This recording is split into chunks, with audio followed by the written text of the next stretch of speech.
எல்லோருக்கும் இனிய மாலை வணக்கம். இந்த ஒரு இனிய நாளை எதிர்பார்த்து ஒரு 3 மாதம் மேலே காத்திருப்போம் இல்லையா? So it has come, the dream has come true. நம்ம நினச்சது. ஸோ இட்ஸ் ஒரு மனுஷங்களுடைய வாழ்வில் ஒரு என்ன சொல்கிறாங்க, எக்ஸ்டசின்னு இங்கிலீஷில் சொல்லுவாங்க. தமிழில் சொன்னோன்னா ஒரு புலங்காகிதமாக அந்த மாதிரி ஒரு உணர்ச்சி எனக்கு இருக்குது. எல்லாருக்கும் அதே மாதிரி இருக்குதுன்னு நினைக்கிறேன். ஸோ அதனால் எல்லோருக்கும் ஒரு மீண்டும் வணக்கம். இந்த நம்ம ப்ரோக்ராம் ஸ்டார்ட் பண்ணலாம். ஸ்டார்ட் பண்ண முன்னாடி நம்ம பேட்சில் ஐ திங்க் 80 பேருன்னு நினைக்கிறேன். மொத்தம் 72 80 பேர் மொத்தம் நடுவுப்பட்டி ஸ்கூலில் படித்த 1979 பேட்சில். அதில் ஒரு 13 பேர் நம்ம விட்டு பிரிஞ்சிட்டாங்க. ஸோ அவங்க நான் பேர் வாசிக்கிறேன். அதுக்கு அப்புறம் then we'll all stand for 1 minute and ஒரு மௌன அஞ்சலி அவங்களுக்கு செலுத்திடலாம். ஃபஸ்ட்டு இட் ஸ்டார்ட் வித் ஒன்று நாராயணசாமி ஆர்ஆர் நகர், அந்தோனிசாமி ஆர்ஆர் நகர், குணசேகரன் ஆர்ஆர் நகர், ரகுபதி குமாரலிங்கபுரம், நவநீத கிருஷ்ணன் குமாரலிங்கபுரம், ராஜாராம் ஆர்ஆர் நகர், செங்கக்கலவாசல், நல்லுசாமி மணிப்பாறைப்பட்டி, கார்மேகம் மணிப்பாறைப்பட்டி, கண்ணன் எட்டூர் வட்டம், நாகராஜ் எட்டூர் வட்டம், கனகவேல் பாண்டியன் ஆவுடையாபுரம், திலகவதி நடுவப்பட்டி, மணிமேகலை எட்டூர் வட்டம். ஸோ இந்த 13 பேர் நம்மகிட்ட இல்லை இப்போது. ஸோ அவங்களுக்காக அவங்கள ஆத்மா சாந்தி அடைறதுக்காக ஒரு நிமிஷம் எல்லாரும். ஜெயராஜ் சொல்லுங்க.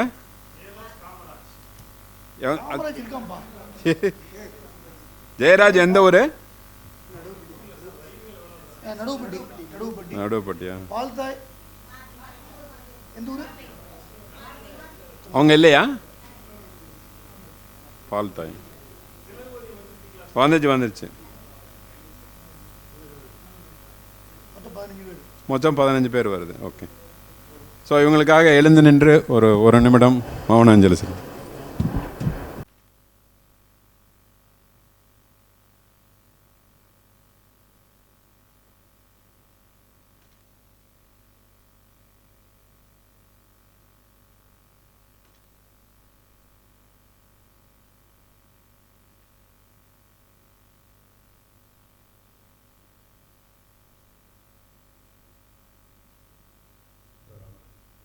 இப்போ அடுத்த அஜெண்டா என்னென்னா, இப்போது முக்கியமானது நம்ம எல்லாம் இவ்வளோ நாள் கழித்து 45 வருஷம் கழித்து சேர்ந்து வந்திருக்கோம். ஸோ குரூப் ஃபோட்டோகிராஃப் அரேஞ்ச் பண்ணிடணும். ஸோ அதில் 6 மணிக்குள்ளே எடுத்தால் தான் லைட் ஷேடோ எடுக்க முடியும். இந்த இடத்துல குரூப் ஃபோட்டோ எடுக்கிறதுக்கு அவ்வளோ வசதி இல்லை. அதனால் 5th லெவல் டெரஸில் இவர் ஃபோட்டோகிராஃபர் அரேஞ்ச் பண்ணியிருக்காரு. நம்ம எல்லாம் அங்கே போய் அசம்பிள் பண்ணி எடுக்க வச்சுட்டு அதுக்கப்புறம் நம்ம டீச்சர்ஸை நான் கூப்பிட்டு வரேன். ஃபோட்டோ எடுத்துகிட்டு மறுபடியும் நம்ம ப்ரோக்ராம் ஸ்டார்ட் பண்ணலாம். ஓகே.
கிளாஸ் டீச்சராக இருந்தாங்க, நல்லா ஞாபகம் இருக்குது.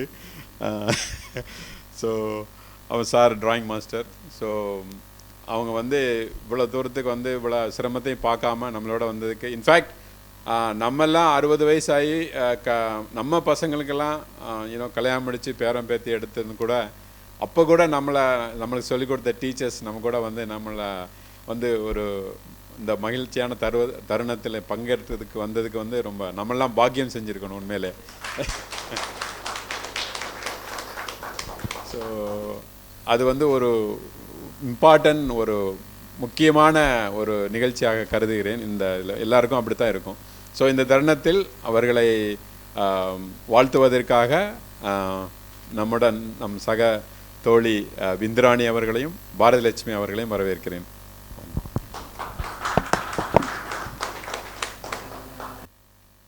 நான் இந்திராணி அவர்கள்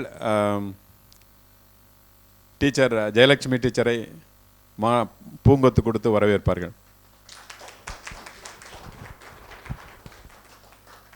டாக்டர் பாரதிலட்சுமி அவர்கள் சீனிவாசன் சார் டிராயிங் மாஸ்டர் பூங்கொத்து கொடுத்து வரவேற்கிறார்கள். இந்திராணி அவர்கள்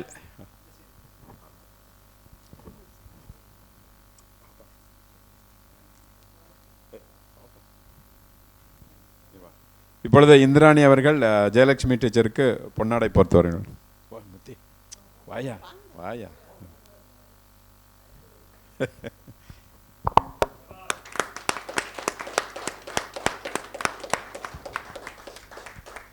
இப்பொழுது டாக்டர் பாரதிலட்சுமி அவர்கள் நம் சீனிவாசன் சாருக்கு பொன்னாடை பொறுத்தவர்கள்.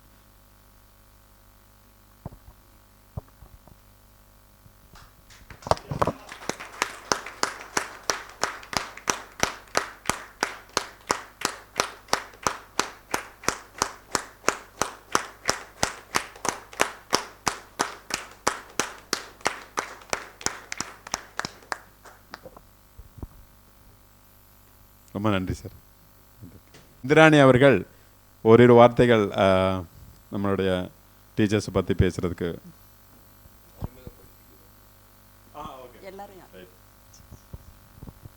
இப்பொழுது அறிமுகப்படுத்திக்கிறோம்.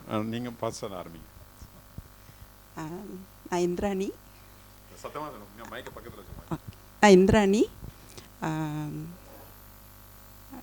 இப்போ ரிட்டையர் ஆகிட்டேன். கவர்மெண்ட் காலேஜ் ஆஃப் எஜுகேஷன் அப்படிங்கிற காலேஜில் வந்து 27 இயர்ஸும், அப்புறம் ஒரு காலேஜில் திட்டுக்குடி காலேஜில் பிரின்ஸிபலாகவும் 2 இயர்ஸும் இருந்தேன். இப்போது வந்து கோயம்புத்தூரில் செட்டில் ஆகிருக்கிறேன். எனக்கு ஒரு பொண்ணு. பிரீஃப் இன்ட்ரோடக்ஷன் தான், அப்புறம் நிறையா இருக்குது. என் பேர் எல்லாரும் தெரியுமில்ல, தனபாண்டியன். நான் வந்து இந்தியன் ஆயில் கார்பரேஷனில் எக்ஸிக்யூட்டிவ் டைரக்டராக ரிட்டையர்ட் ஆனேன் 31 மேல. இப்போ நான் இருக்கிறது சென்னை.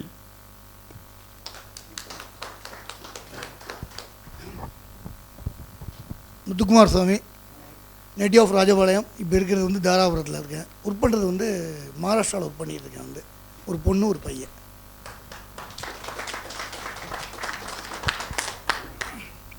என் பேர் வந்து கந்தசாமி. கந்தசாமி வராதில் அதுக்கு சின்னட்டு எனக்கு வந்து ஒரே ஒரு பொண்ணு சின்னட்டு. வேறு என்ன சொல்ல அப்படியே.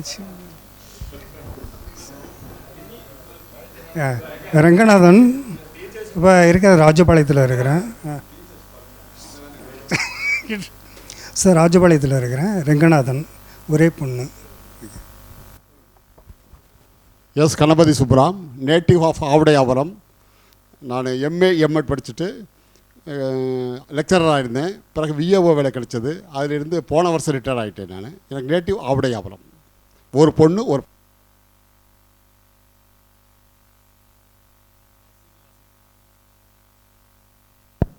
Hello, R Srinivasan. எனக்கு சொந்த ஊர் ஆவுடையாபுரம். நான் இப்போ இருக்கிறது கோவில்பட்டி. எனக்கு 2 பெண்கள் பெண் குழந்தைகள். என் பேர் முருகேசன், சொந்த ஊர் ஆவுடையாபுரம். இப்போ இருக்கிறது சிவகாசி. ஒரு பொண்ணு ஒரு பையன். பிஸ்னஸ் பண்ணிக்கிட்டு இருக்கேன். என் பேர் பாலசுப்ரமணியன். இராணுவத்தில் 20 வருஷம் சர்வீஸ் பண்ணிவிட்டு 2007 வந்துட்டேன். எனக்கு ஒரு பொண்ணு ஒரு பையன். பொண்ணு கல்யாணம் ஆயிடுச்சு. என்னுடைய பேர் ஃப்ரான்சிஸ் முத்துலிங்காபுரம். எனக்கு 2 பையங்க ஒரு பொண்ணு. 3 பேரும் கல்யாணம் முடிச்சு இந்த மாதிரி எனக்கு. ரமேஷ், என்னுடைய பேர். ராஜபாளையத்தில் தரிசு பிஸ்னஸ் பண்ணிகிட்ருக்கேன். அப்படியே இருந்தேன். என்னுடைய பேர் நாச்சா கணேசன். தமிழ்நாடு அரசு போக்குவரத்து கழகத்தில் 32 வருஷமாக டிரைவர் ஆகி இருந்து இப்போ 3ஆம் மாதம் ரிட்டையர்ட் ஆகிட்டேன். சாத்தூர் படந்தாலில் இருக்கேன். எனக்கு பொண்ணு ஒன்று, பொண்ணுக்கு மேரேஜ் ஆகிடுச்சு. பையன் பிஇ இப்போ முடிச்சிருக்காப்புல. வாழ்த்துக்கள். என் பேர் சுப்பிரமணியன், சொந்த ஊர் ஆவுடையாபுரம். நடுவுப்பட்டியில் படித்தேன். இப்போ கோயில்பட்டியில் இருக்கோம். எனக்கு 2 பையங்க ஒரு பொண்ணு. எல்லா சௌகரியமாக இருக்காங்க.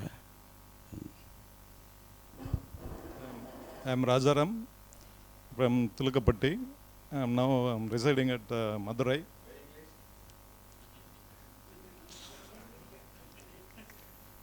That's right.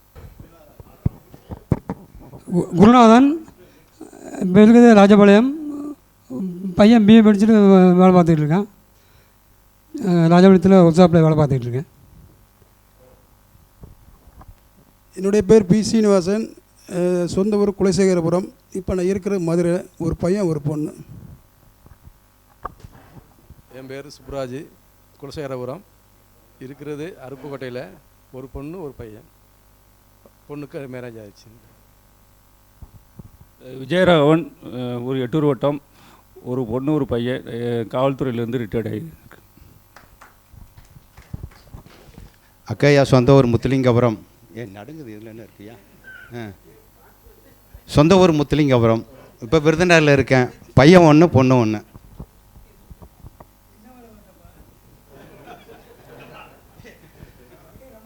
எஸ் ராஜேஸ்வரன், முன்னாள் இராணுவம், இந்நாள் ஜோதிடர். சொந்த ஊர் நடுவுப்பட்டி. இப்போ செட்டில் ஆகிருக்கிறது உடுமலைப்பேட்டையில். 2 பையன். ஒரு பையன் இன்ஜினியர், ஒரு பையன் MBA HR. அவ்வளோதான், வேறு ஒன்றும் சொல்கிறதுக்கு இல்லை. ஏன்னா என்னை விட அந்த சுத்துப்பட்டி கிராமத்தில் எங்கள் அப்பா நல்ல பேர் வாங்கிட்டாருன்னு நல்லாவே தெரியும். நம்ம கடையில் வடை, காஃபி, டீ சாப்பிடாதவங்க யாருமே இருக்க மாட்டாங்கன்னு நினைக்கிறேன். நம்ம குருநாதர்களாக இருக்கிற ஐயா சீனிவாசன் ஐயா அவர்களுடைய மனைவி ஜெயலட்சுமி டீச்சர், இவங்க 2 பேருடைய வீட்டுக்கு நான் போய் பால் பண்ணுக்கு மாவு பிசைஞ்சு கொடுத்துருக்கேன். சார் ஞாபகம் இருக்குங்களா? அதை என்னால் மறக்க முடியாது. அப்போ நான் என்னமோ 8ஆம் கிளாஸோ 9ஆம் கிளாஸோ படிக்கிறேன். அப்படியே போட்டு கொடுத்துருங்கன்னாங்க. இல்லை சத்தியமாக எனக்கு தெரியாது, பிசைஞ்சு தான் கொடுக்க முடியும்னா அவங்க எப்படியோ போட்டு சாப்பிட்டாங்கன்னு நினைக்கிறேன். நன்றி. மேடை கிடச்சா நிறையா பேசலாம்.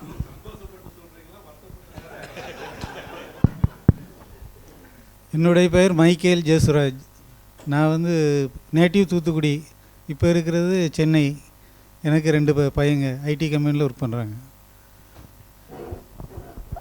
சிவராம், குலசேகரபுரம். இப்போ இருக்கிறது சென்னை. ஒரே ஒரு பொண்ணு. சாருக்கும் டீச்சருக்கும் வணக்கம். என் பேர் கணேசன். இருக்கிறது RR நகரில் இருக்கிறேன். எனக்கு 2 பசங்க. 2 பசங்களுமே ஆந்திராவில் ஒரு பையன் இன்ஜினியராக இருக்காப்புல, 2வது பையன் சிவாசியில் பிஸ்னஸ் பண்ணிக்கிட்டு இருக்காப்புல. அவ்வளோதான் சார். பெருமாள் சாமி, சொந்த ஊர் முத்துலிங்கபுரம். சாருக்கும் டீச்சருக்கும் முதல்ல வணக்கத்தை சொல்லிக்கிறேன். இப்போ இருக்கிறது புதுக்கோட்டை மாவட்டத்தில் பட்டதாரி ஆசிரியராக வேலை பார்த்து ஏப்ரல் மாதம் ரிட்டையர்ட் ஆகிட்டேன். ஒரு பொண்ணு இருக்காங்க, எல்லாம் நல்லா இருக்கும். என் பேர் நடராஜன், சொந்த ஊர் துலுக்கப்பட்டி. இப்போ பெங்களூரில் ஸ்டே பண்ணியிருக்கேன். எனக்கு ஒரு பையன் ஒரு பொண்ணு. பையன் நான் டெக்ஸ்டைல் மினிஸ்ட்ரியில் அசிஸ்டன்ட் டைரக்டராக இருந்து இப்போ தான் ஜஸ்ட்டு ரிட்டையர் ஆகியிருக்கேன். என் பேர் நமஸ்காரம் சார். எல்லாத்துக்கும் நமஸ்காரம்ப்பா. எல்லாத்துக்கும் நமஸ்காரம்ப்பா. என் பேர் ரமணன். நெய்வேலியில் இருக்கேன், கான்ட்ராக்டராக இருக்கேன். ஒரே பையன், கல்யாணம் ஆயிடுச்சு. எல்லோருக்கும் மாலை வணக்கம். என் பேர் நாகராஜன், ஆவடியாபுரம். நான் மில்லில் ஒரு 36 வருஷம் சர்வீஸ் பண்ணிட்டு முடிச்சுட்டு இப்போ ஊர் சமுதாய தலைவராக இருக்கிறேன். என் பையங்க 2 ஐடி கம்பெனியில் வேலை பார்த்து நல்லா இருக்கிறாங்க.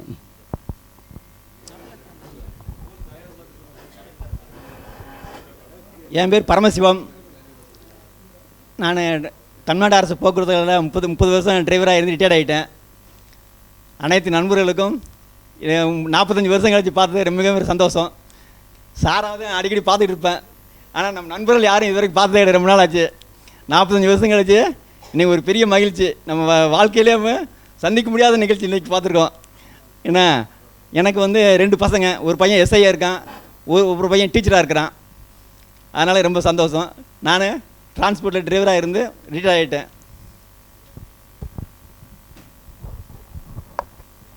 என் பேர் ஆதிலட்சுமி. எனக்கு 3 குழந்தைகள். ஒரு பொண்ணு மேரேஜ் ஆயிடுச்சு. ஒரு பையன் கத்தாரில் ஹேட்ரிங் லைனில் இருக்கான். ஒரு பையன் பிஜி படிக்கிட்டு இருக்கான். எம்பிபிஎஸ் முடிச்சுட்டு பிஜி பண்ணிக்கிட்டு இருக்கான். என் பேர் மகேஸ்வரி. நான் ஸ்டாஃப் நர்ஸ் ஆகி ரிட்டையர்ட் ஆகியிருக்கேன். ஒரு பொண்ணு ஒரு பையன்.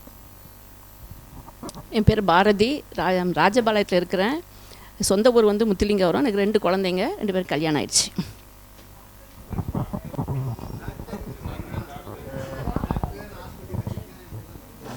என் பேர் வனஜா. ரிசப்ஷனிஸ்டாக இருந்து ப்ரைவேட் கன்சர்னில் ரிசப்ஷனிஸ்டாக இருந்தேன். இப்போ எனக்கு ஒரே பொண்ணு சென்னையில் இருக்கிறான். அவளோட நான் இருக்கிறேன். என்னோடய பேர் விஜயலட்சுமி. நான் விருதுநகர் கலெக்டரேட்டில் கைடன்ஸ் பியூரோ ஆஃபீஸராக வேலை பார்த்தேன். 2023 ரிட்டையர்ட் ஆனேன். எனக்கு 2 பெண்கள். என்னோடய பேர் மரிய ரஞ்சிதா. எனக்கு 2 குழந்தைகள். நான் ஆர்ஆர் நகர். இப்போது இருக்கிறது திருநெல்வேலி. 2 பிள்ளைங்களுக்கும் கல்யாணம் ஆயிடுச்சு. என் பேத்தி 12 படிக்கிறா. இன்னொரு பேத்தி 11 படிக்கிறா. பேரை 9 படிக்கிறா. என் பேர் ஆர் விஜயலட்சுமி. இப்போ நேட்டிவ் பிளேஸ் சொந்த ஊர் திருநெல்வேலி. இப்போ நான் இருக்கிறது ஹொசூர். ஒரே பொண்ணு, அவங்களுக்கு மேரேஜ் பண்ணி கொடுத்தாச்சு. என் பேர் புஷ்பலதா. நாங்கள் சொந்த ஊர் ராஜபாளையம். இப்போ சென்னையில் இருக்கோம். ஒரு பையன். நான் ஜெயலலிதா, ஆர்ஆர் நகர். இப்போ இருக்கிறது ராஜபாளையத்தில் இருக்கிறேன். ஹவுஸ் ஒய்ஃப் தான். 2 குழந்தைங்க, 2 பேர் கல்யாணம் ஆயிடுச்சு. ஒரு பொண்ணு பையன். சாருக்கு மெமரியில் இருக்கா சார்? ஜெயலலிதா.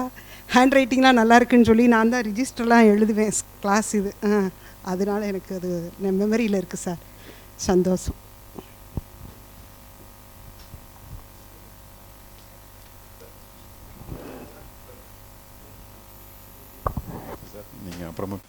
மதிப்பிற்கும் அன்பிற்கும் உரிய திரு சீனிவாசன் சார், திருமதி ஜெயலட்சுமி டீச்சர், அனைத்து நண்பர்கள் எல்லாருக்குமே என்னுடைய பணிவான வணக்கத்தை தெரிவிச்சுக்கிறேன். அன்பான வணக்கத்தை தெரிவிச்சுக்கிறேன். இந்த ஒரு நிகழ்ச்சிங்கிறது நடக்கும்னு நினைக்கல. முதல்ல தனபாண்டியனுக்கும் முத்துக்குமாரசாமிக்கும் நம்ம எல்லார் சார்பிலையும் பலத்த கைத்தட்டல் கொடுத்துருங்க.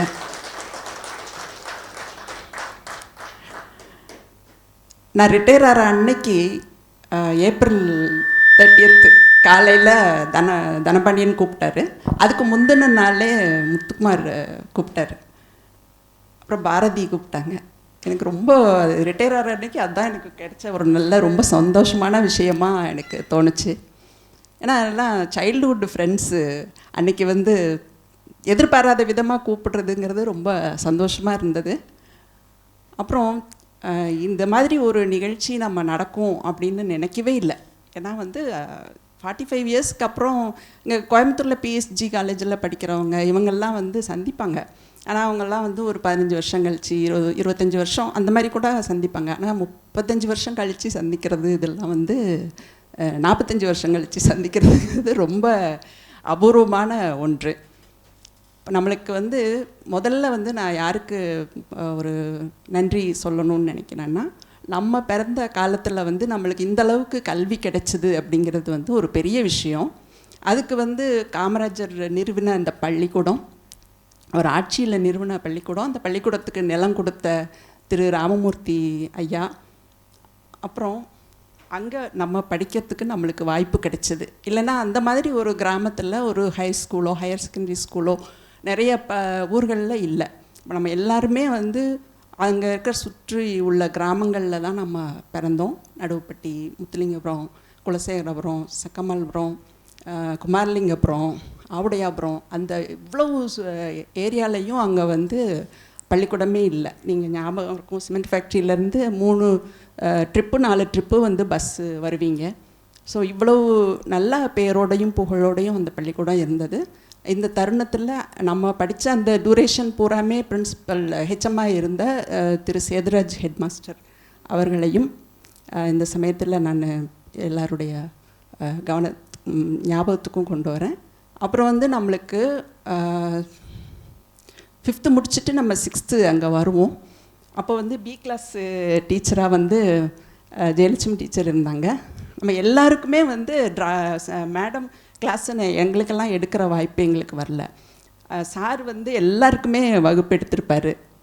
அழகான ட்ராயிங்ஸ் எல்லாம் சொல்லி கொடுப்பாரு. எனக்கெல்லாம் ரொம்ப ஆர்வமாக இருக்கும் ட்ராயிங்கில். அந்த கிளாஸ் எல்லாம் ரொம்ப, அதுவும் எங்கள் ஊர் சாருங்கிறனால எங்களையெல்லாம் ரொம்ப நல்லா அன்பாக வச்சுப்பாங்க. மத்தியானம் வந்து நாங்கள் சாப்பிட்றதுக்கு முத்துலிங்கபுரத்துக்கு நடந்து போவோம்.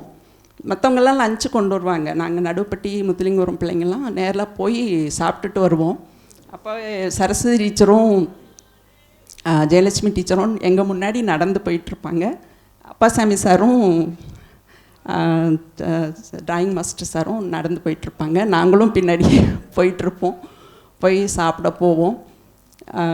சில நிறைய ஆசிரியர்கள் நம்மளுக்கு 6வது வகுப்பில் வகுப்பாசிரியராக இருந்த சரவணன் சார், அப்புறம் வந்து கஸ்தூரிபாய் டீச்சர், பெத்தம்மா டீச்சர், அப்புறம் நம்மளுக்கு 8th கிளாஸ் 7th கிளாஸில் வந்து சரஸ்வதி டீச்சர் கிளாஸ் டீச்சராக இருந்தாங்க. அப்புறம் 8th கிளாஸில் ஒரு செக்ஷனுக்கு வந்து அப்பாசாமி சார், ஒரு செக்ஷனுக்கு வந்து வீராசாமி சார் இருந்தாங்க. அந்த 8th கிளாஸ் படிக்கும்போது உங்களுக்கெல்லாம் ஞாபகம் இருக்கோ இல்லையோ, ஒரு இன்ஸ்பெக்ஷன் டீம் வந்தாங்க. அப்போ வந்து 1 மாதம் அந்த பாடங்களை எல்லாம் நம்மளுக்கு திரும்ப திரும்ப சொல்லி கொடுத்தாங்க. நம்ம ஆனாலும் அவங்க இன்ஸ்பெக்ஷன் டீம் வந்தப்போ நம்ம சொதப்பி தான் ஆன்சர் சொன்னோம். அதெல்லாம் எனக்கு நல்லா ஞாபகம் இருக்குது.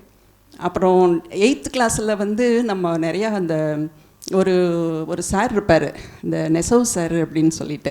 அவர் வந்து நம்மளுக்கு வெள்ளிக்கிழமை வந்து இது மாரல் இன்ஸ்ட்ரக்ஷன் கிளாஸில் ஒரு வாய்ப்பு கொடுப்பாரு. ட்ராமா இதெல்லாம் வந்து ட்ராமா எல்லாம் போடுவாங்க. சீனிவாசன், தனபாண்டியன், இவங்கெல்லாம் தனபாண்டியன் ஜட்ஜாக என்னமோ நடித்தார் ஒரு இதில். பஞ்சு வச்சு தாடியெல்லாம் வச்சுட்டு நடித்தார். அப்போ அதெல்லாம் எனக்கு ஞாபகம் இருக்குது. உங்களுக்கெல்லாம் ஞாபகம் இருக்கா என்னன்னு தெரியல. அப்புறம் வந்து 9th ஒரு சோமசுந்தரம்னு ஒரு சார் வந்து ஜாகிரஃபி அவ்வளோ நல்லா மேப்பு தொங்க போட்டு, சவுத் அமெரிக்கா நார்த் அமெரிக்காலாம் மேப்பு தொங்க போட்டு, நான் காலேஜில் லெக்சராக இருக்கும்போது நான் பார்த்துருக்கேன். ஜாகிரஃபி டிபார்ட்மெண்ட்டுக்காரங்களை விட எனக்கு ஜாகிரஃபி நல்லா தெரியும். அந்தளவுக்கு சொல்லிக் கொடுப்பார் அவர். அவ்வளோ அருமையாக சொல்லிக் கொடுப்பாரு. அப்புறம் நிறைய டீச்சர்ஸ், குருசாமி சார் சயின்ஸு நல்லா சொல்லி கொடுப்பாரு. குருசாமி சார் ஒய்ஃபுக்கு நான் ரொம்ப நன்றி கடன் பட்டிருக்கேன். ஏன்னா பாரதி வந்து அவங்கள்ட்ட கிராமர் படிக்கிறதுக்கு போகிறப்போ நானும் கூட போனேன் துணைக்கு. அப்போ வந்து அந்த ஒரு இதுதான் நான் பின்னாடி இங்கிலீஷ் பாடம் படிக்கிறதுக்கு உதவியாக இருந்தது. அப்புறம் 10th படிக்கிறப்போ கண்ணாயிரம் சார் கிளாஸ் டீச்சராக இருந்தார். அப்புறம் நிறைய டீச்சர்ஸ், அவங்க எல்லாரையுமே வந்து வீராசாமி சார் எல்லாரையுமே வந்து ஒவ்வொருத்தராக இப்போ எல்லாரையும் ஞாபகப்படுத்தி சொல்ல முடியல. பட் எல்லாருமே வந்து நமக்கு நல்ல வழியில் வந்து வழிகாட்டியிருக்காங்க அப்படிங்கிறதுக்கு இப்போ நீங்கள் வந்திருக்கிற எல்லாமே நம்ம எல்லாருமே சாட்சி. ஏன்னா ஒரு திரும்பவும் அந்த பள்ளிக்கூடத்தை வந்து சில பேர்லாம் பார்த்திங்கன்னா 3 வருஷம்தான் அந்த ஸ்கூலில் படிச்சிருக்காங்க. Bharathi for example. அப்புறம் விஜிலா கூட வரதா தான் இருந்தது. அவங்க ரொம்ப எக்ஸைட்டடாக இருந்தாங்க வரணும். அவங்களும் 3 வருஷம்தான் படித்தாங்க. அப்படி ஒரு 3 இயர்ஸ் இருந்தால் கூட அங்கே நம்ம படித்த எல்லாரோடையும் ஒரு அட்டாச்மெண்ட்டோட இங்கே வரணும் அப்படின்ற ஒரு ஆசையோடு தான் எல்லாருமே இருந்தாங்க. வராதவங்க ரொம்ப மிஸ் பண்ணுவாங்க இந்த இதை அப்படிங்கிறது கண்டிப்பாக தெரியும். அவங்க அதான் சொல்லிகிட்டே இருந்தாங்க, நான் வர முடியல, சென்னையிலேருந்து இன்றைக்கி காலையில் தான் வந்தேன் மீட்டிங் போயிட்டு அப்படின்னு விஜிலா கூட சொன்னாங்க. எல்லாருக்கும் என்னுடைய வாழ்த்துக்களை தெரிவிங்க அப்படின்னு சொன்னாங்க. ஸோ எல்லாமே வந்து நம்ம அந்த காலத்தில் படித்தது அது எல்லாமே தான் நம்மளை ஷேப் பண்ணியிருக்குது. அங்கே இருக்கிற டீச்சர்ஸ் நம்மளுக்கு சொல்லி கொடுத்த எல்லாமே. இப்போ இந்த 2 பேர் தான் நம்மளுக்கு வர முடிஞ்சிருக்கு. ஏன்னா சொன்ன மாதிரி நம்மளுக்கே வயசாச்சு, பேரன் பேத்தி எல்லாம் இருக்கிற வயசாகிடுச்சு. ஸோ அந்த சமயத்தில் வந்து அவங்களுக்கும் டீச்சர்ஸ்க்கும் ரொம்ப ஏஜ் ஆன காரணத்தினால இருக்கிறவங்களும் நம்மளோட வர முடியல, நம்மளை பார்க்குறதுக்கோ நம்மளை கூப்பிட்றதுக்கு வரத்துக்கு முடியல. அதனால் சார் டீச்சர் 2 பேரையுமே அவங்க எல்லாருடைய பிரதிநிதிகளாக தான் நம்ம நினைக்கிறோம். ஸோ அவங்க எல்லாருக்குமே இந்த சமயத்தில் எல்லார் சார்பிலையும் நன்றியை வந்து தெரிவிச்சுக்கிறோம். எல்லாருடைய சார்பிலையும் நம்மளுடைய நன்றியும் தெரிவிச்சுக்கிறோம். அப்புறம் வந்து நம்ம வந்து ஆக்சுவலாக வாழ்க்கையினுடைய பெரும்பகுதியை வந்து நம்ம கழிச்சிட்டோம். அதாவது நம்ம 100 வருஷம் இருப்போம் அப்படின்னு எடுத்துக்கிட்டால் கூட 60 வயசு ஆயிடுச்சு. எஞ்சியுள்ள நம்மளுடைய வாழ்க்கை காலம் வந்து நம்ம எல்லாருக்குமே சந்தோஷமாக இருக்கணும். அப்புறம் வந்து பயனுள்ள வாழ்க்கையாக இருக்கணும். நமக்கும் மற்றவங்களுக்கும் பயனுள்ள வாழ்க்கையும் சந்தோஷமான வாழ்க்கையும் ஆரோக்கியமான வாழ்க்கையும் கடவுள் எல்லாருக்குமே கொடுக்கணும் அப்படின்னு எல்லாம் வல்ல இறைவனை வேண்டுகிறேன். எல்லாருக்குமே வந்து இந்த சமயத்தில் என்னுடைய வந்திருக்கிற எல்லாருக்குமே நன்றியை, இந்த நாளை இனிய நாளாகி ஆக்கிய எல்லாருக்குமே நன்றியை தெரிவித்துக் கொள்கிறேன். எஸ்பெஷலி தனபாண்டியனுக்கும் முத்துக்குமாரசாமிக்கும் நன்றியை தெரிவிச்சுக்கிறேன். நன்றி.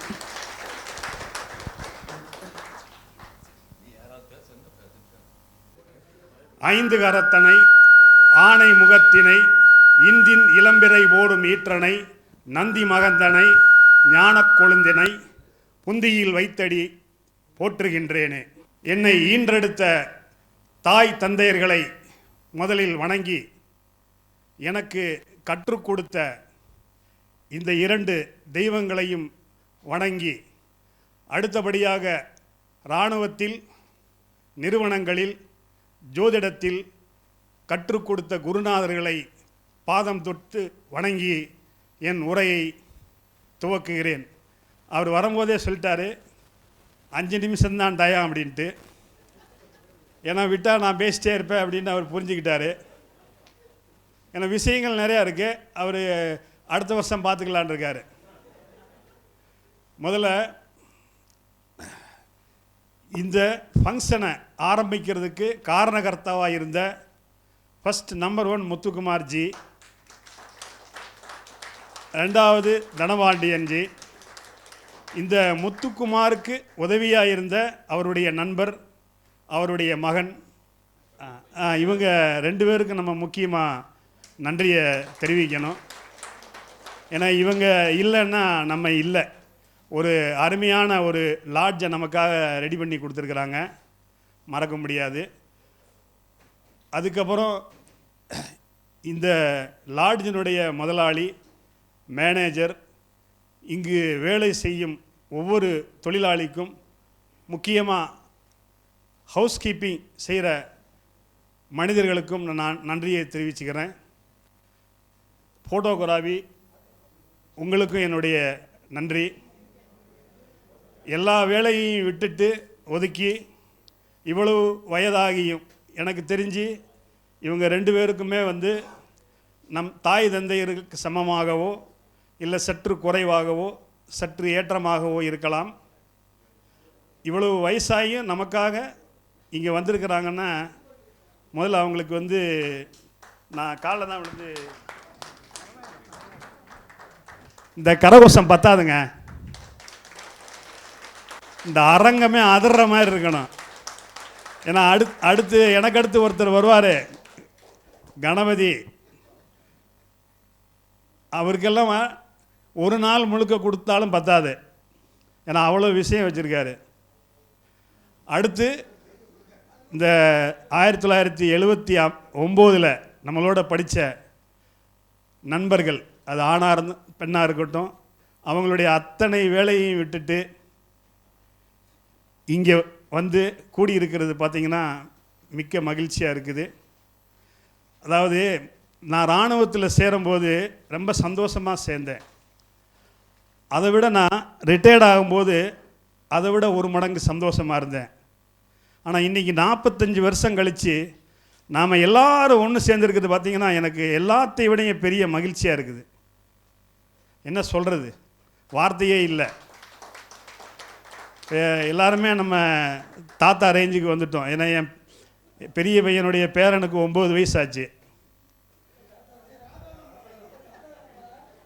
சார் கேட்கல, ஆளுக்கு ஒரு மைக் கொடுங்க. எல்லாரும் தாத்தா ஆச்சு, ஆனால் ஒரு சில பேர் பின்தங்கிய நிலையில் இருக்காங்க. அக்கையா மாதிரி ஆளுங்க.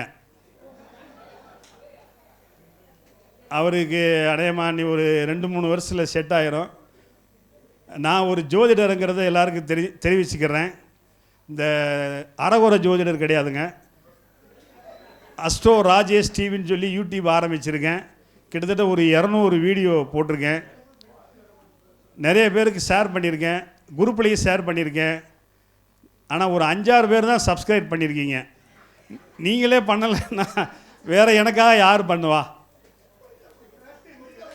40 இன்னொரு 400 ஒரு 440 சப்ஸ்கிரைபரை நான் எதிர்பார்க்குறேன். அவர் கேரண்டி கொடுக்குறாரு. பாரதலட்சுமி டாக்டர் மேடத்துக்கிட்ட ஒரு சின்ன டாஸ்க் கொடுத்துருந்தேன் 1 மாதத்துக்கு முன்னாடி. அதை மறக்காமல் எடுத்துகிட்டு வந்து என் கையில் சேர்த்தாங்க. அது மறக்க முடியாது. மேடம், நீங்கள் என்கிட்ட போகும்போது பணம் வாங்கிக்கணும். அதனால் யாருக்கு எந்த நேரத்தில் ஜோதிட சந்தேகம் வந்தாலும் சரி, ஏன்னா உண்மையிலே சொல்கிறேன்,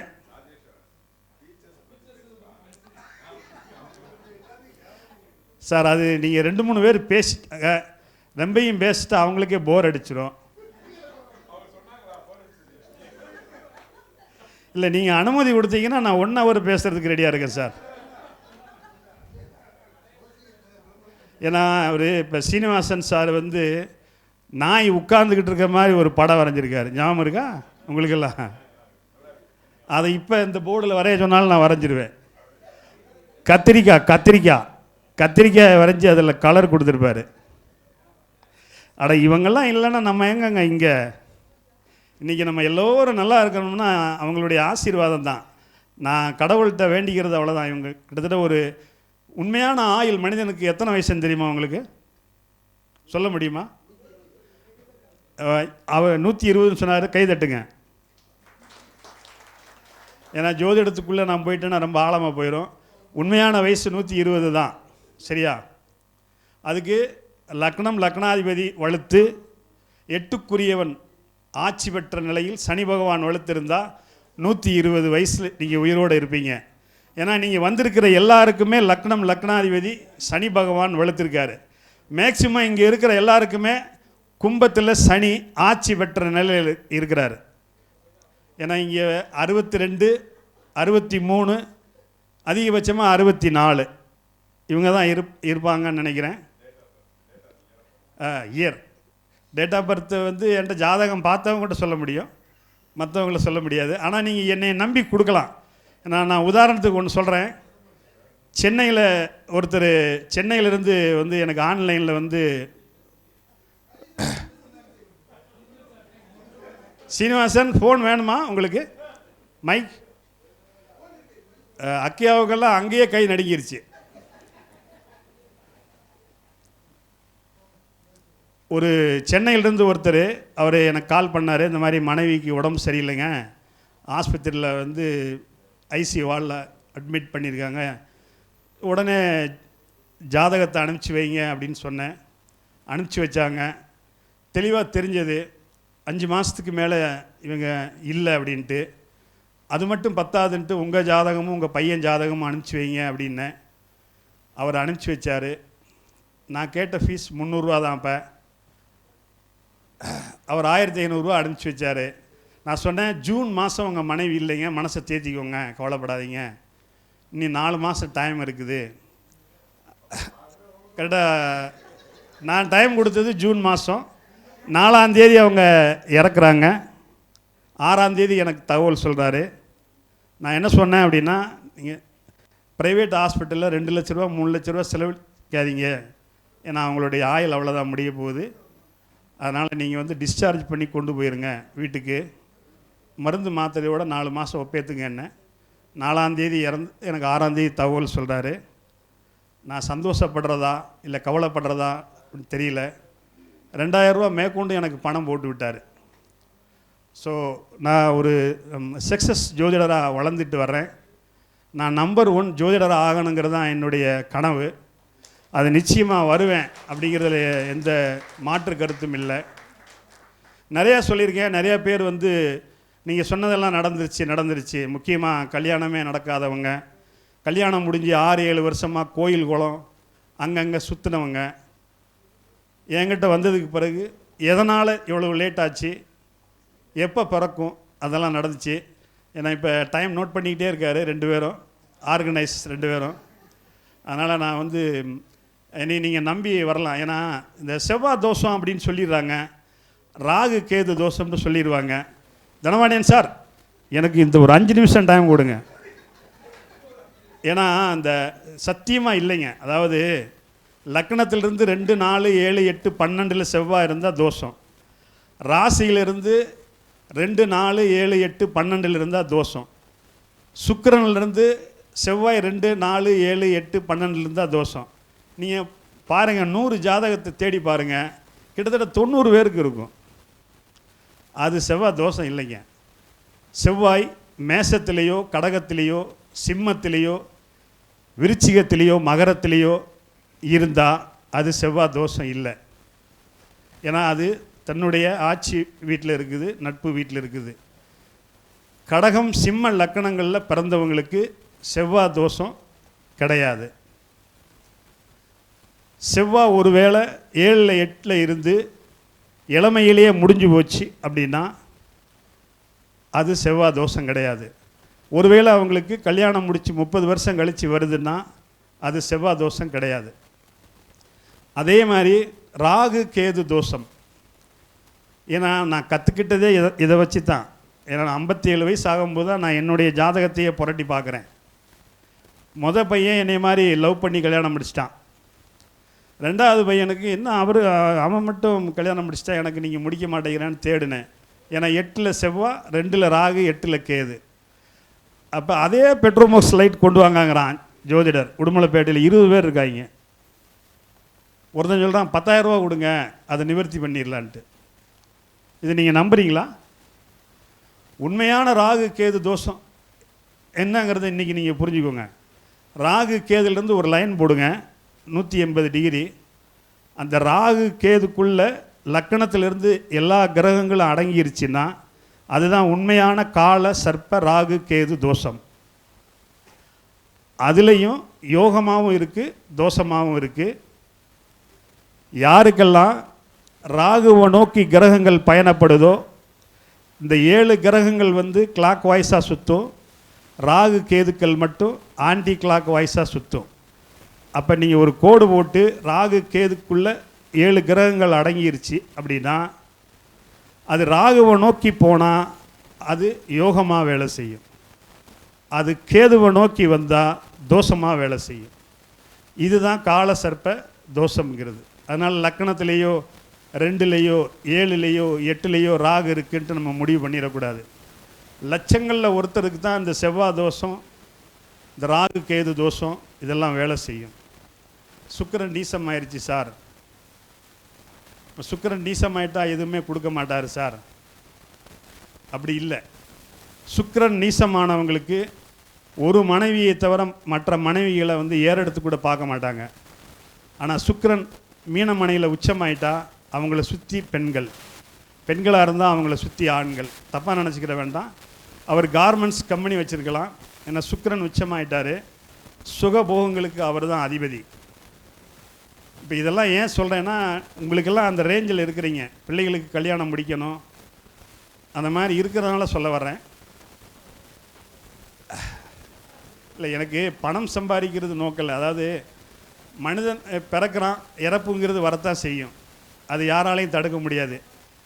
அதுக்கு இடைப்பட்ட காலத்தில் நம்ம எப்படி இருக்கோங்கிறது தான் முக்கியம்.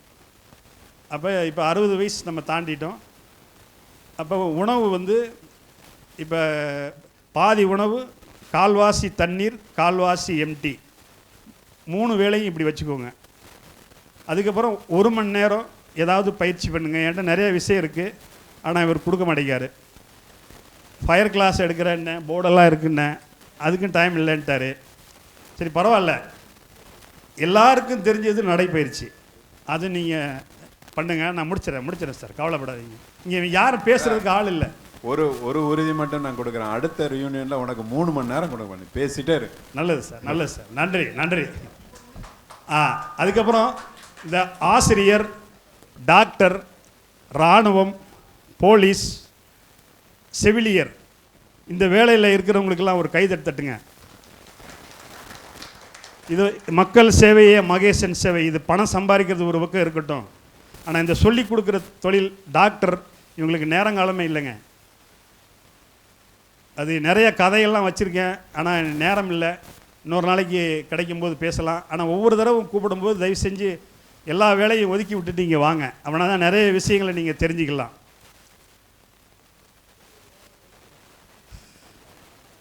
நமது நண்பர்கள் ஆள் போல் தலைதலைத்து, அருகது போல் வேரூன்றி, மூங்கில் போல் கிளைகளைத்து, முதியாமல் வாழ்ந்திருக்க வாழ்கவென வாழ்த்தி அமைகிறேன்.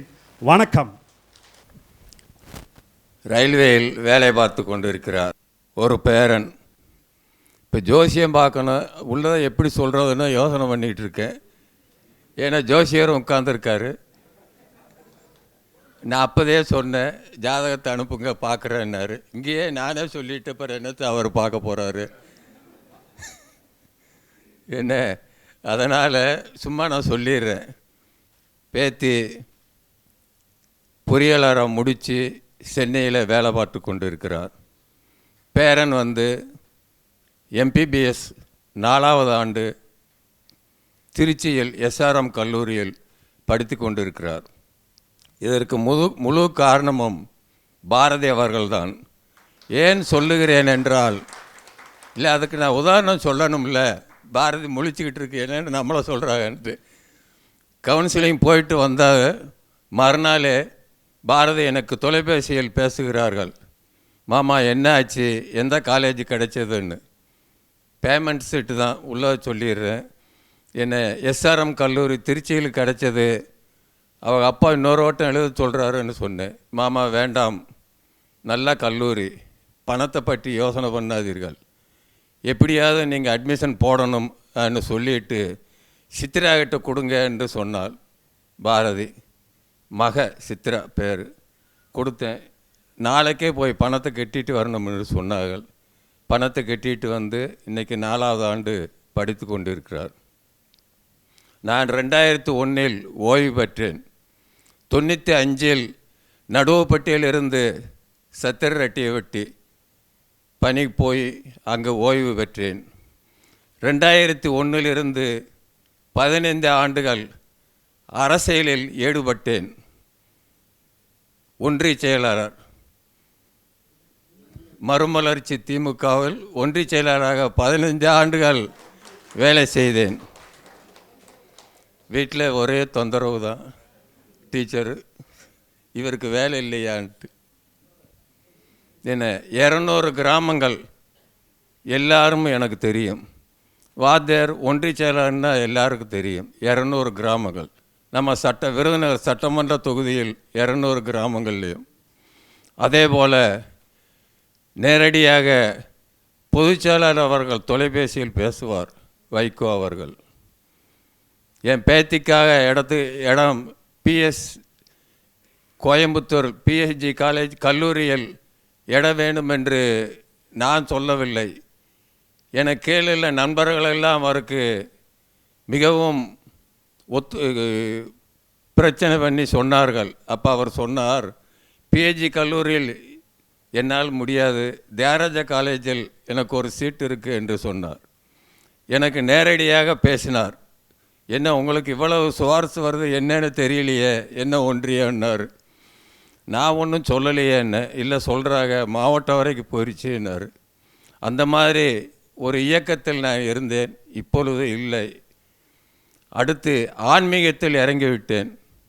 ஆன்மீகத்தில் என்றால் 34வது வருஷத்துக்கு முன்னாடி நான் இருக்கிற விருதுநகர் போய் 38 வருஷம் ஆகுது. 34வது வருஷத்துக்கு முன்னாடி ஒரு கோயில் கட்டினோம், ஒரு 7 பேர் சேர்ந்து, முத்துமாரியம்மன் கோயில் நாங்கள் இருக்கிற இடத்துல. அப்போ 3 வருஷத்துக்கு ஒரு வட்டம் இந்த பொறுப்புகள் மாறும். அப்போ எனக்கு 4 பீரியடு தலைவர், செயலாளர், பொருளாளர் என்று எல்லா பதவிகளும் கிடைச்சிது. இன்றைக்கி அந்த கோயில் கட்டி அது பக்கத்துலேயே ஒரு திருமண மண்டபம் கட்டியிருக்கிறோம். 8 லட்ச ரூபா செலவு பண்ணி. ஆன்மீகத்திலேயும் ஓரளவு இறங்கியிருந்தேன். எங்கள் குலதெய்வம் வந்து தெரியும், ஆவடையாரத்துக்காரர் எல்லாருக்கும் தெரியும், துரைச்சாமியாரம், வீரார் வெட்டி துரைச்சாமியாரங்கிறது தெரியும். அங்கே ஒரு 80 லட்ச ரூபா போட்டு ஒரு கோயில் கட்டினோம். 3 பேர் சேர்ந்து. எங்கள் தலைக்கட்டு வந்து 250 தலைக்கட்டு. அதில் 80 லட்ச ரூபா செலவு பண்ணி ரங்கநாதர், சைனக்கோலம், ரங்கநாதர், ரங்கநாயகி, ஆண்டாள், ஆஞ்சநேயர், துவாரபாலகர், கருடாழ்வார் ஃபோட்டோவில் இருக்குது, எல்லோரும் பார்த்துக்கிறலாம், கொண்டு வந்திருக்கேன். என்ன ஆன்மீகத்திலையும் கொஞ்சம் இறங்கி அந்த கோயில் இப்போ 5 ஆண்டுகள் ஆகிறது. என்ன எல்லோரும் இந்த ஃபோட்டோவை பார்க்கலாம். அதுக்கடுத்து பொது சேவை. நான் இருக்கிறது ரோசல்பட்டி ஊராட்சி. 4 கவுன்சிலர், 5000 கவுன்சிலர் வந்து 4 கவுன்சிலர் அந்த ஊராட்சியில். 22,000 வாக்குகள் இருக்கிறது. ஊராட்சியில் 22,000 வாக்குகள். அங்கே நான் 2001 ரிட்டையர்டாகி அங்கே இருந்தேன். எனக்கு தெரிஞ்ச சொந்தக்காரர் தான் ஊராட்சி மன்ற தலைவராக இருந்தார். அப்போ மன்மோகன் சிங் பீரியடில் ராஜீவ்காந்தி குடிநீர் திட்டம்னு ஒரு திட்டம் கொண்டு வந்தாங்க. அது எப்படின்னா, மிகவும் பின்தங்கிய மாவட்டங்களுக்கு அது கொடுக்க வேண்டும் என்று மன்மோகன் சிங் ராஜீவ்காந்தி குடிநீர் திட்டத்தை அமுல்படுத்தினார். அப்போ நாடாளுமன்றத்தில் வைகோ அவர்கள் இருக்கார்கள். அவர் வாங்கி விருதுநகர் மாவட்டத்துக்கு வேணும் என்று சொல்லி வாங்கி வந்தார்கள்.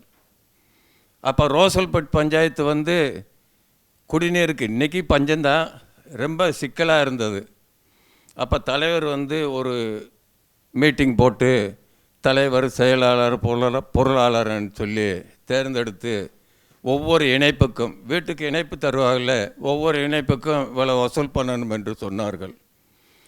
சொல்லி ஏற்பாடு பண்ணி 2 மாதங்கள் ஆச்சு. வசூல் அவரால் செய்ய முடியவில்லை. அப்போ எங்கள் வீட்டுக்கு வர்றார் ஊராட்சி மன்ற தலைவரும், இபியில் ஏஇஓவாக இருந்து ஓய்வு பெற்றவர் 2 பேரும் வர்றாங்க. வந்து சாரு தான் செய்ய முடியும், என்னை நம்பி யாரும் தரமாட்டேங்கிறாங்க ஆன்ட்டு அந்த இபியில் ஓய்வு பெற்ற திருவேங்கடசாமி நாயக்கன் அவர் பேர் 5000 ரூபா கையில் கொண்டு வந்தார். என்னன்னு கேட்டேன். சார், எங்களை நம்பி யாரும் வசூல் பண்ண முடியல, நீங்கள் தான் வசூல் பண்ணணும், ஒரு இணைப்புக்கு 5000 நான் சொல்லி வசூல் பண்ணணுன்னாரு. நீ என்ன செய்கிறதுன்னு வீட்லேயும் கேட்டேன். அவங்க இஷ்டம், ஐயா நாங்கள் என்ன சொல்கிறது ஆன்ட்டாங்க. சரின்னு 200 கனெக்ஷன் வசூல் பண்ணி 10 லட்ச ரூபா. இது அந்த ஸ்கீம் எப்படின்னா, 1 லட்சம் கட்டினா 10 லட்சம் தருவாங்க, 10 லட்சம் கட்டினா 1 கோடி ரூபா தருவாங்க. அது வந்து ராஜீவ்காந்தி குடிநீர் திட்டம், நமக்கு நாமே திட்டம்னு பேர் அதுக்கு. சரின்னு 10 லட்ச ரூபா வசூல் பண்ணி மாவட்ட ஆட்சியர்கிட்ட போனோம். சார், இந்த மாதிரி வசூல் பண்ணிட்டேன்னாங்க. சார், உங்கள் ரோசல்பட்டி பஞ்சாயத்து ஊராட்சி மன்றம், அதனால் 1 கோடி சாங்ஷன் பண்ணுற சிரமம், எப்படி செய்கிறதுன்னாரு. சார், அங்கே வந்து 22,000 வாக்கு இருக்குது. என்ன ஒரு 10 கிராமம் மாதிரி இருக்குது. கேகேச நகர், காந்தி நகர், அண்ணா நகர், பெரியார் நகர், முத்தாள் நகர், எம்ஜிஆர் நகர்னு இப்படி இருக்குது சார்ன்னு. சரி, நல்ல வேலையாக போச்சு. இந்த 10 லட்சத்தையும் 10 அக்கௌண்ட்டை ஓப்பன் பண்ணி நீங்கள் இது பண்ணுங்க, நான் சேங்ஷன் பண்ணி கொடுத்துட்றேன்னாரு. சரின்ட்டு 10 அக்கௌண்ட்டு ஓப்பன் பண்ணி அதை நல்ல முறையில் இது பண்ணி கடைசியில் அவர் மாவட்ட ஆட்சியர் சொன்னார், சார் என்ன சொல்கிறாரோ அந்த மாதிரி எங்கெங்கே டேங்க்கு போடணுமோ எங்கெங்கே பைப் போடணுமோ அதை போட்டு கொடுத்துருங்க, அவர் தான் எல்லாம் பொறுப்பு, கான்ட்ராக்ட் யார் விட்டாலும் சரின்னு. நான் சொன்னேன், இந்த வேலையில் எனக்கு வேண்டாம், வசூல் பண்ணிவிட்டு உங்கள்கிட்ட தந்தாச்சு, நீங்கள் பார்த்துக்கோங்க ஆனால் சொல்லி ரொம்ப தூரம் இந்த வேலையை செஞ்சு முடித்து இன்றைக்கி எனக்கு 81 வயசு ஆகிறது. ஏதோ அரசியல்லையும் இறங்கிட்டேன், ஆன்மீகத்திலையும் இறங்கிட்டேன், பொது வாழ்வுலையும் இறங்கிட்டேன். இப்போ உங்களை பார்த்தது இன்னும் 2 வயசு கூட வந்துடுமோ என்னமோ எனக்கு பயமாக இருக்குது. ஆமாம், அதனால் என்ன, அதனால் உங்களை பார்த்து எனக்கு ரொம்ப சந்தோஷமாக இருக்குது. இந்த மாதிரி நிகழ்ச்சிகளை நான் செய்தித்தாள்களில் தான் பார்த்துருக்கேன். இப்போது 4 நாளைக்கு மெப்கோ இன்ஜினியரிங் காலேஜில் நடந்த இதை அந்த ஃபோட்டோவை பார்த்தேன். இன்றைக்கி சாருக்கிட்டேயும் சொல்லியிருக்கேன், இந்த குரூப் ஃபோட்டோ கொடுங்க, நான் செய்தித்தாள்களில் போடணுமென்னு சாருக்கிட்ட வேண்டுகோள் வச்சுருக்கேன். இது எப்படி நான் சொல்கிறதுன்னே புரியல. இவ்வளோ தூரம் ஏற்பாடு பண்ணி நாங்கள் வந்தது பெருசு இல்லை. அதே மாதிரி எனக்கு இந்த சால்வையும் பூச்செண்டு மருமக கொடுத்தது எனக்கு ரொம்ப சந்தோஷமாக இருக்குது. ஆமாம், நான் எதிர்பார்க்கலை. நீங்களே எப்படி செஞ்சீங்கன்னு எனக்கு புரியல. இல்லை சொந்தம்னு நினச்சி கொடுத்தீங்களா என்னன்னு தெரியல. அந்த மாதிரி எனக்கு ரொம்ப பூரிப்பாக இருக்குது உங்களை பார்த்து இது பண்ணணுன்னு. நான் இவ்வளோ தூரம் பேசுனதுக்கு ஏதாவது பிழை இருந்தால் நீங்கள் இது பண்ணிக்கோங்க. நன்றி, வணக்கம்.